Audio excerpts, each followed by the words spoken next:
Most people think of masturbation as something secret, quick, hidden, maybe even a little shameful, something done in the dark and never spoken about again. But what if it isn't something to hide at all? What if there's a reason your body was built to feel pleasure, a reason it can create that wave of release we call an orgasm? Because that release isn't random, it's not sinful, it's a built-in design of the female body, and it carries far more healing power than most women ever imagine. Today we're exploring the 7 science-backed health benefits of masturbation for women over 60. And I want you to stay with me until the end, because the 7th benefit is one most women never expect. It's not about the body at all, but something much deeper. Welcome back to the Female Health Podcast, where we talk openly and honestly about women's intimate well-being after 60. I'm Dr. Lia Parker, gynecologist and intimate health psychologist, and for more than 3 decades I've helped women rediscover the power of their bodies, long after society told them not to. And before we dive in, I want to share something special. Memberships are now open on this channel. By joining, you'll enjoy exclusive benefits, priority responses to your questions, and access to a private chat where you can ask me anything you'd like. It's a safe, personal space just for us, and I'd love for you to be part of it. Now, the first benefit. Most women don't realize it even exists. In fact, they've felt it fade so slowly over the years that they assume it's just gone. But it isn't. It's waiting. When was the last time you actually felt warmth there? Not just comfort, not just ease, but that gentle tingling pulse that reminds you this part of your body is still alive. Many women tell me it's been years, some even decades. They think that sensation simply fades away, like hair color or smooth skin. But here's what they don't realize. It doesn't disappear. It just waits. Your body has its own quiet rhythm. Tiny, almost invisible signals that keep tissues healthy, elastic and awake. When those signals fade, dryness sets in, the skin thins, sensitivity dulls. But it's not age alone that does it. It's inactivity, stillness, neglect. For many women that shift happens silently, and they only notice it when discomfort replaces softness, when the once familiar pulse becomes a faint memory. And here's where something remarkable happens. The very act most women were taught to hide is the same one that restores those signals. Gentle stimulation brings blood rushing back to areas that haven't been nourished in years. The warmth you feel isn't just pleasure, it's oxygen, nutrients, life flowing back into tissues that crave attention, your body responding to touch the way it was always meant to. When you allow yourself that release, your pelvic muscles contract in ways that no exercise class can imitate. Each wave strengthens the foundation that supports your bladder, your womb, and even your posture. It's nature's built-in workout, disguised as pleasure, guided by instinct, and designed to keep you strong where it matters most. So what's really happening when you touch yourself after 60? You're not just chasing a feeling. You're waking up a system your body thought you'd forgotten. You're turning on circulation that's been waiting quietly for you to notice again. You're sending a message deep into your tissues. I still live here. The second benefit happens in the hours after. When the room is quiet, when your body begins to soften, when that gentle wave of release has passed through you and left something behind. Something most women don't connect to what just happened. But your body knows. It remembers. There's a reason you feel that deep, sinking calm after an orgasm, that heaviness in your limbs, that quietness in your mind. It's not just exhaustion, it's chemistry.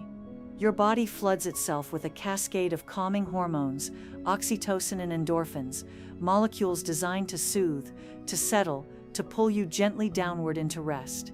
And for women over 60, especially those who've spent years tossing and turning, staring at the ceiling at 3 a.m, this natural response becomes something close to magic. In one clinical trial with women between 40 and 75, over 90% reported something they hadn't felt in years: better sleep, deeper sleep.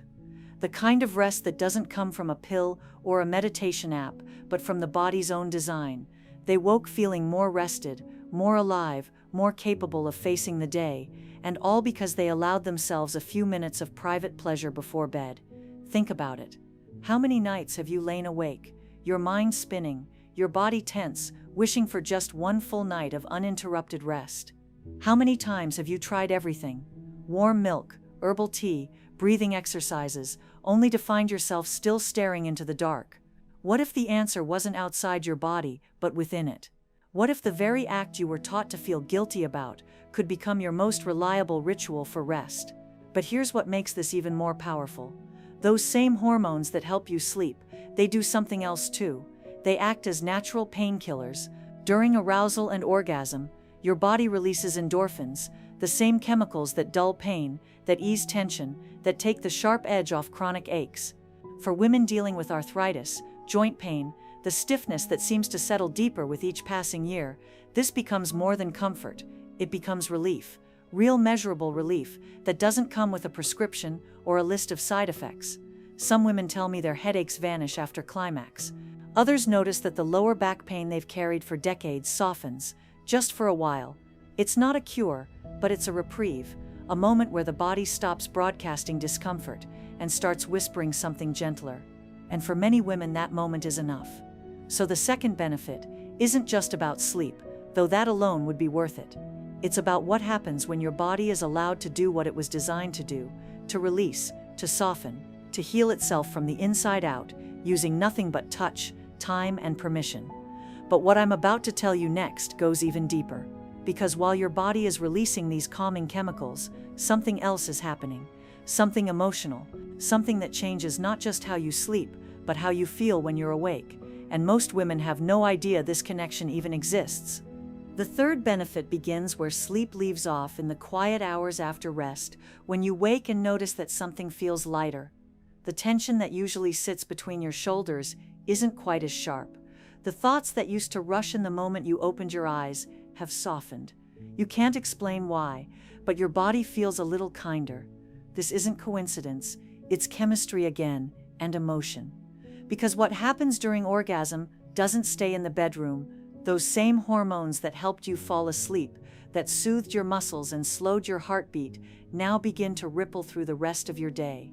Oxytocin, endorphins, dopamine, your body's own blend of happiness, calm, and connection, still circulate quietly inside you.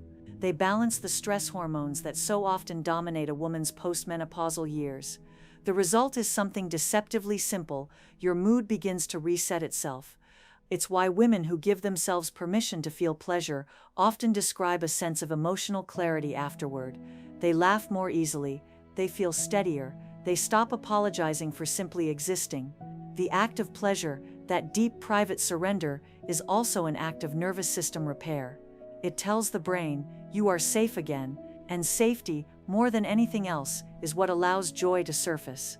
For years I've watched women try to fix their moods from the outside. Supplements, self-help books, affirmations, endless cups of chamomile tea. But the truth is, sometimes the mind doesn't need more words, it needs a physical signal, a release, a wave that tells the body to let go, to stop holding on so tightly. That's exactly what masturbation provides, a reset button built into your own biology. And there's something even deeper hiding beneath that shift. As your body releases tension, your mind begins to reconnect with something it forgot. Desire. Not just sexual desire, but the desire to feel alive, to enjoy music again, to walk barefoot in the grass, to smile at your reflection instead of scanning for flaws.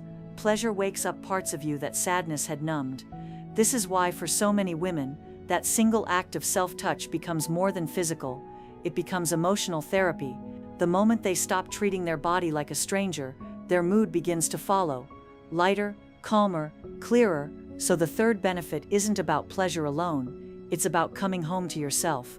Because when your body remembers joy, your mind does too. And in just a moment we'll talk about what happens next, when that feeling in your mind begins to change how you see yourself in the mirror. Something subtle begins to happen after that. You might not even notice it at first. One morning you catch your reflection, the same mirror you've glanced at 1,000 times, and something feels different. Not your face, not your hair, not even the lines that time has written there. It's something else, a kind of softness, a quiet recognition that wasn't there before. Because when you start giving your body pleasure instead of punishment, it responds in ways no cream or diet ever could. You begin to see yourself differently. The same curves that once made you critical now feel like symbols of life, of endurance, of womanhood itself. You stop seeing an aging body and start seeing a living one, one that still feels, still moves, still deserves to be touched. I've heard women describe this as coming back to themselves.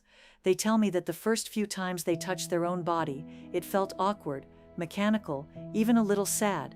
But something shifted. One woman said it was like I met myself again, and I liked who I met.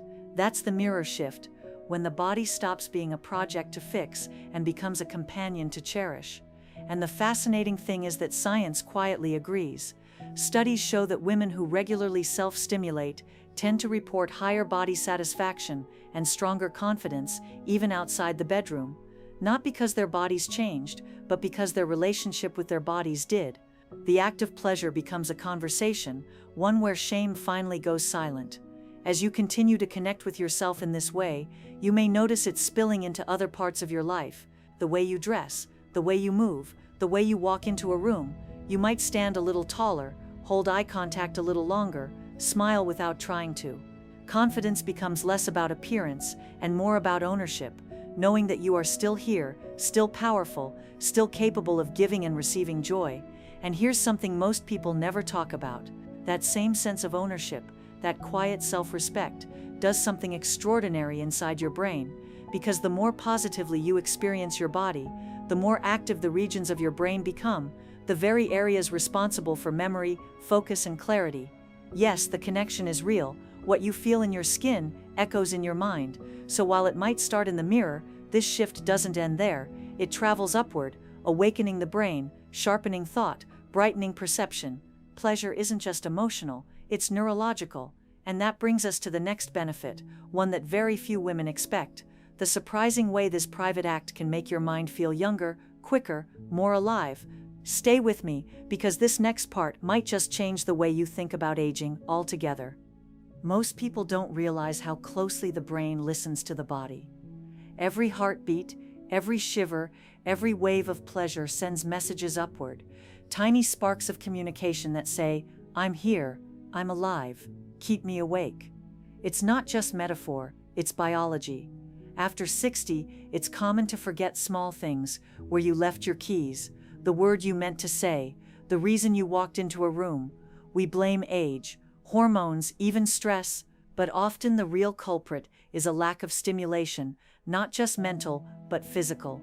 When circulation slows, when the body becomes quiet, the brain receives fewer signals of vitality. It begins to dim, like a light that hasn't been switched on in a while. But here's what's extraordinary: the very act that stirs warmth and flow in your body also sends a surge of oxygen and hormones straight to your brain. Dopamine, prolactin, oxytocin, the same chemicals that make you feel pleasure, also sharpen focus and memory. It's a cascade of energy that lights up regions responsible for learning, recall, and even creativity. One study found that older adults who remained sexually active performed significantly better on memory tests. They weren't training their minds, they were awakening them through touch. I've seen this in my patients too. Women who begin to reconnect with their bodies often describe something unexpected. They say they feel clearer, more alert, more present, as if a fog has lifted. It's not magic, it's movement. Pleasure increases blood flow to the brain, carrying oxygen like fuel. The same rhythmic contractions that strengthen your pelvic floor are also sending vitality to your head. Your body and brain are having a conversation, and every time you touch yourself, that conversation says, "Stay awake." And there's another layer, that glow of clarity after climax, the sense that thoughts align, worries shrink, and decisions seem simpler. That's not imagination. Neuroscientists call it post-orgasmic coherence. For women over 60, it's especially powerful because it quiets the background noise of anxiety and fatigue that menopause so often brings. It's the body's natural way of resetting the mind. So when you think of masturbation as just physical, think again. It's a neurological spark, a gentle reboot for your mental circuits. Every touch, every pulse of pleasure sends a reminder to your brain that you are still learning, still growing, still fully here. And this mental awakening has one more beautiful consequence. Because when your mind feels alive, connection feels easier. Intimacy with yourself, with someone else, takes on a new kind of depth. That's where we're going next. Because the final secret is the one that ties them all together. It's not about blood flow, hormones, or even mood. It's about connection, the one every woman deserves, no matter her age. Stay with me, because this last part might just change the way you think about love itself. By now, you've probably started to notice a theme. Every part of your body, every emotion, every corner of your mind, they're all connected. The pleasure that begins in your skin doesn't stop there. It ripples outward, upward, inward, until it reaches something deeper, something that has nothing to do with biology and everything to do with belonging. Because the final benefit of self-pleasure isn't just about function, it's about connection. Not the kind you get from another person, the kind that starts when you finally reconnect with yourself.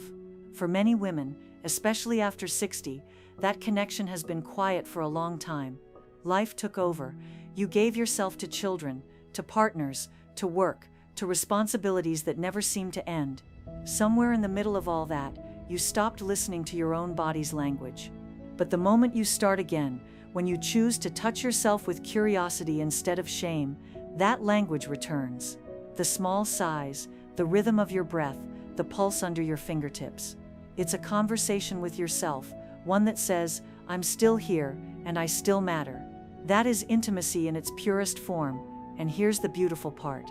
When you rebuild that relationship with your body, every other relationship you have begins to change. You become easier to love, not because you're trying harder, but because you're more open. You know what you need, what you enjoy, what feels right. You stop waiting for someone else to give you permission to feel good. Whether you're with a partner or on your own, pleasure becomes a shared language again. Honest, simple, alive. Some women tell me they were afraid at first, that they thought pleasure belonged to their younger years, or that desire was a luxury they no longer deserved. But once they crossed that line, once they gave themselves permission, they found something they never expected: peace, a soft, grounded confidence that lingers long after the moment ends. That's why I call it the intimacy loop. The more you give to yourself, the more connection you feel with others, the more pleasure you allow, the more warmth you radiate back into your life. It's not selfish, it's circulation, emotional, physical, spiritual, the kind that keeps a woman vibrant at any age. And so the seventh benefit isn't about anatomy or hormones, it's about remembering that pleasure is not a luxury, and it doesn't expire. It's part of being human, it's part of being whole. So tonight, when the house is quiet and the lights are low, try something different. Don't rush, don't perform, just touch, breathe, feel. Let your body remind you of what it already knows, that you are still capable of deep, beautiful connection. Because you haven't lost your spark, you've just stopped touching it. If this episode spoke to you, I'd love to hear it. Tell me in the comments what part of your body or your life are you ready to reconnect with. Your words might help another woman find the courage to start. And if you haven't yet, subscribe and join our community of women rediscovering their spark after 60. Because here, pleasure isn't a secret, it's a return to yourself.